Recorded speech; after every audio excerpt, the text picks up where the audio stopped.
ये जितने सूर्य आदि ग्रह हैं ये बड़े भयंकर होते हैं।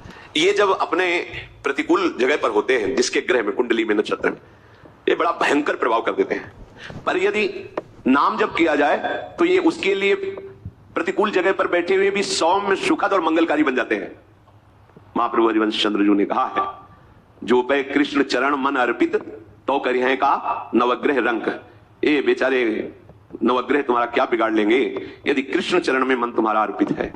राधा राधा राधा। समझो, ये जितने ग्रह हैं बड़े भयंकर हैं, प्रतिकूल जगह पर बैठे हों तो बड़े बड़े को नष्ट कर देते हैं। पर कह रहे हैं जो जप परायण है, नाम जप करता है, उसके लिए प्रतिकूल जगह पर बैठे हुए भी, बोले 7.5 शनिचर चल रहा है, वो वहां बैठा जरूर है पर वो सौम्य होगा आपके लिए, सुखद होगा आपके लिए, मंगलकारी होगा। क्या? नाम जप। अगर भगवान की शरण में हो, भगवत सन्मुख हो, नाम जप कर रहे हो, तो कोई भी प्रतिकूल स्थान पर बैठा हुआ, विपरीत स्थान पर बैठा हुआ ग्रह आपका अनिष्ट नहीं कर सकता, और उल्टा वो आपको सुखद, सौम्य और मंगलकारी होगा। अब लोग इन सब के लिए बाहरी उपायों में भटकते हैं कि ऐसा है तो ऐसा कर ले। कुछ नहीं, नाम जप करो, इससे सब ठीक हो जाएगा। जो उपासक नाम जप करता है तो भयंकर रूप वाले, सूक्ष्म रूप रख के प्रवेश करने वाले, क्रूर कर्म कराने वाले, ये जो राक्षसी भाव है, ये उसके हृदय में प्रवेश नहीं करते, आक्रमण नहीं करते।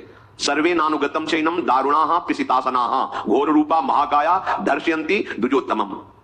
जो जप परायण है, नाम जप करता है, तो यहां घूमते रहते हैं अव्यक्त रूप से भूत प्रेत पिशाच भयंकर आसुरी राक्षसी स्वभाव वाले। जब आप अपवित्र हैं, भगवत विमुख हैं, देखो उनके कर्म कैसे थे। अरे आप घोर राक्षस है, बिल्कुल दया नहीं आई, ऐसा कर दिया, तो उसके ऊपर आविष्ट हो गया।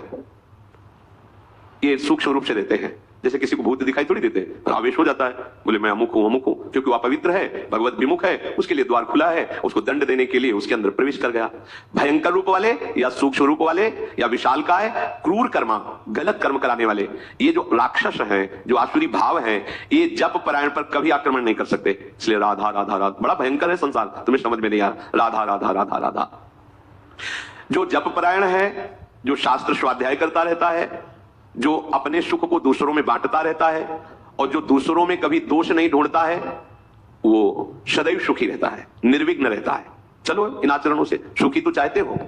जो साधु शास्त्र का ज्ञान रखता है या न रखता है, ध्यान से, उसे वेद आते हैं या नहीं आते हैं, वो पुराणों की कथा जानता है या नहीं जानता है, वो उत्तम संस्कारों से युक्त है या शून्य है, उसका समाज में सम्मान होता है या अपमान होता है, इससे कोई मतलब नहीं।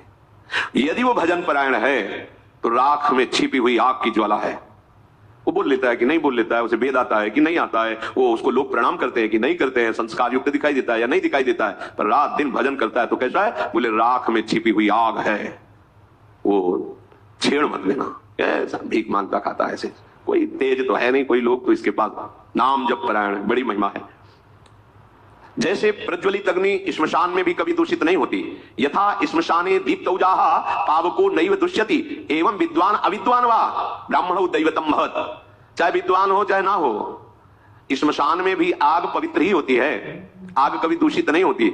ऐसे ही जो सर्वत्र भगवत भाव रखने वाला है, निरंतर भजन में है, वो महान से भी महान है। कहीं भी बैठा हो, कुछ भी कर रहा हो, ये मत समझो कि तो अपवित्र है। जैसे श्मशान में भी आग पवित्र है, ऐसे भजनानंदी हर समय परम पवित्र रहता है। विषयान ग्रहणं तुम मुंचन्तु वा, दृष्टि मत डालो, किस भाव की स्थिति में कहा तुम्हें पता नहीं है।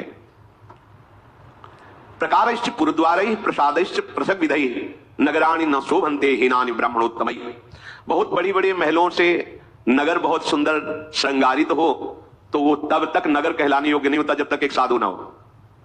बहुत बड़ा नगर है, बड़े महल, बड़ी सुंदर चार दीवारियां, बड़े बड़े सुंदर द्वार, सब ठीक है, लेकिन उस क्षेत्र में एक भजन करने वाला साधु नहीं है, बोले वो शून्य, बेकार है।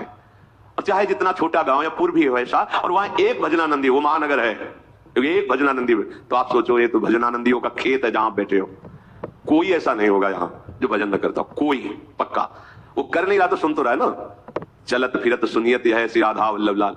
रंगनाथ जी जाना है, बिहारी जी, राधा वल्लभ जी कहां जाना है, यहाँ यही पूछना होता है, यहाँ थोड़ी पूछना होता है होटल जाना है या टाकीज जाना है, यहाँ तो यही पूछना होता है ये पति को से। अब वो भजन नहीं कर रहा पर भजन ही तो कर रहा, कहाँ चलना है, बाकी बिहारी बैठिए, बाकी बिहारी। हाँ नहीं, राधा दामोदर जाना, हम वहां तक छोड़ देंगे, सेवा कुंज से तुम राधा दामोदर चले जाना। पूरा चिंतन भागवती, चलत फिरत सुनियत है श्री राधा वल्लभ लाल, ऐसे वृंदा विपिन में बसत रहो शब काल। हे युधिष्ठिर, जिस नगर में एक भी संत रहता, भजन करने वाला रहता है, वो पूरे नगर को तार सकता है। निकलते उठते हुए जय सिया राम, राधे श्याम, जो भी नाम उच्चारण, देखो संत महिमा देखो। आप कहीं भी स्थिति में हो, किसी भी संसारिक स्थिति, सामने साधु दिखाई दिया, अगर थोड़ी भी आस्तिकता है तो भले वो बात हो, बाबा राधे राधे, राधे राधे भैया, 2 बार तुमने बोला, 2 बार उन्होंने कहा, 4 बार कान में नाम पड़ा, 4 बार मंगल हो गया। एक साधु जहां है, उसने धन्य है वो भूमि जहां साधु वास करते हैं, भजन करने वाले वास करते हैं। प्रजा की रक्षा करने वाला जैसे राजा होता है, ऐसे राजा और प्रजा दोनों की रक्षा करने वाला साधु होता है। इसीलिए पूर्व में जैसे देवराज इंद्र तो ऊपर भगवान बृहस्पति जी, महाराज विदेहराज जनक तो सदानंद जी, चक्रवर्ती सम्राट दशरथ जी तो ऊपर सिंहासन पर वशिष्ठ जी। जहां भी देखो राजा के ऊपर महाराजा बैठा मिलेगा, एक साधु बैठा मिलेगा जो राजा और प्रजा दोनों की रक्षा करता है। मार्कंडेय जी कह रहे हैं प्रजा की रक्षा करने वाला जैसे धार्मिक राजा होता है, तो प्रजा और राजा दोनों की रक्षा साधु से होती है। ये संत जन जो भजन करते हैं ना, तो जिसके राज्य में भजन करते हैं उस राजा को, उस राज सैनिकों को अपने आप उनका भजन का हिस्सा जाता है। क्योंकि हम सुरक्षित, अगर हमारे राज सैनिक और हमारे जो शासन विभाग वो रक्षा न करे तो जो क्रूर कर्मा लोग हैं वो भजन न करने देंगे, शांति भंग हो जाएगी। मनमाना आचरण करेंगे तो कैसे भजन कर सकते हैं? उनकी सुरक्षा है।